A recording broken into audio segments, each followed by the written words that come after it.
तीन ऐसे drawing material जो हर एक बिगिनर के पास होने ही चाहिए। पहला, चूज द राइट पेपर। तो जीएसएम तो सबको पता है कि क्या होता है। मान लो तुम्हारा पेपर 150 जीएसएम का है, तो 1 स्क्वायर मीटर पे पेपर का वेट 150 ग्राम। जीएसएम जितना ज्यादा होगा पेपर उतना ही भारी और मोटा होगा। लेकिन थोड़ा ब्रॉड पर्सपेक्टिव से सोचे तो हमारे पास पेपर में ऑप्शन कई सारे हैं। एंड ऐसा तो है नहीं कि कोई भी पेपर को कहीं पे भी यूज करने लग जाए, बल्कि तुम्हारे पास राइट इन्फॉर्मेशन तो होनी चाहिए कौन से पेपर को कब और क्यों यूज करना चाहिए। तो सबसे पहले जानते हैं कि कौन से पेपर को कब और कहाँ पे यूज करने से क्या होता है। तो देखो, पेपर में हमें दो तरह की टूथ मिल जाती है, स्मूथ और फाइन टूथ एंड रफ और मीडियम टूथ। स्मूथ और फाइन टूथ वाले पेपर पे आपको स्मूथ रिजल्ट देखने को मिलेगा एज कम्पेयर टू रफ और मीडियम टूथ। एंड ये detailing drawing and hyper realistic drawing के लिए बेस्ट है। वहीं पर रफ और मीडियम पेपर का एडवांटेज ये है कि आप graphite, charcoal and colour pencil की ज्यादा लेयर ऐड कर सकते हो, बिकॉज पेपर का सरफेस और टेक्सचर थोड़ा रफ और मीडियम मिल जाता है। एंड ऐसे ही तुम टेक्सचर एंड थिकनेस के बेस पर पेपर को चूज कर सकते हो। लेकिन एक बार तुम दुनिया का बेस्ट पेपर भी यूज कर लो, लेकिन तुम्हें ड्राइंग पैड को सही तरीके से कैसे यूज करना चाहिए यही समझने में गलती कर देते हो, तो तुम ना अच्छा आर्टवर्क बना पाओगे और ना ही तुम्हारी रियलिस्टिक पेंटिंग बनेगी।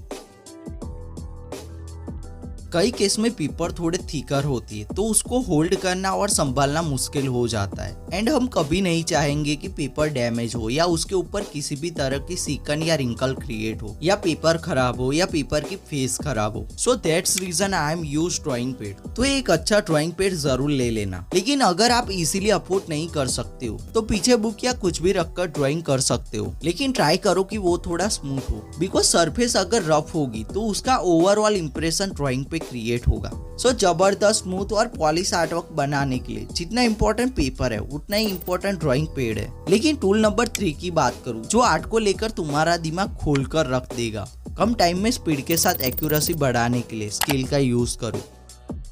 तो जब भी मैं मोस्ट ऑफली आर्टिस्ट को देखता हूँ, इसको सही से यूज करना तो छोड़ो, इसको कैसे और कहाँ पे यूज करना चाहिए ये पता ही नहीं, जिसकी वजह से ही वो उसका फायदा उठा ही नहीं पाते। फॉर एग्जाम्पल, एक नॉर्मल आर्टिस्ट क्या करता है, ग्रिड मेथड से लाइन ड्रॉ करनी हो, मार्किंग करना हो या रेफरेंस लेना हो तो नॉर्मल स्केल का ही यूज करता है। इवन नॉर्मल स्केल को आप इजीली मूव नहीं कर सकते हो, तो उसको घसीट के ही मूव करना पड़ेगा। इससे काफी दिक्कतें होती है। कई बार स्मजिंग की प्रॉब्लम सबसे ज्यादा होती है, इससे पेपर की फेस खराब होने के चांसेस भी बढ़ जाते हैं। बट क्या हो अगर मैं कहूँ, कुछ आर्टिस्ट इसको बेटर तरीके से ऑलरेडी यूज कर रहे हैं। नॉर्मली यूज के लिए तो करते ही है, लेकिन पर्सपेक्टिव ड्राइंग और कंस्ट्रक्शन लाइन के लिए भी यूज करते हैं। अपनी बात करूँ तो मैं नॉर्मल स्केल की जगह पे रोलर स्केल का यूज करता हूँ। ग्रिड लाइन ड्रॉ करना हो, मार्किंग करना हो या छोटी से छोटी चीजों में भी रोलर स्केल का यूज करता हूँ। इसका सबसे बड़ा एडवांटेज मुझे ये लगता है कि ये स्लाइड होती है, जिससे मेरी स्मर्जिंग की प्रॉब्लम काफी हद तक सॉल्व हो ही जाती है। साथ में रेफरेंस लेने में भी काफी आसानी हो जाती है। इसको यूज करने से तुम्हारा फ्लो तो बढ़ेगा ही, बल्कि आर्ट में स्पीड के साथ एक्यूरेसी भी बढ़ेगी।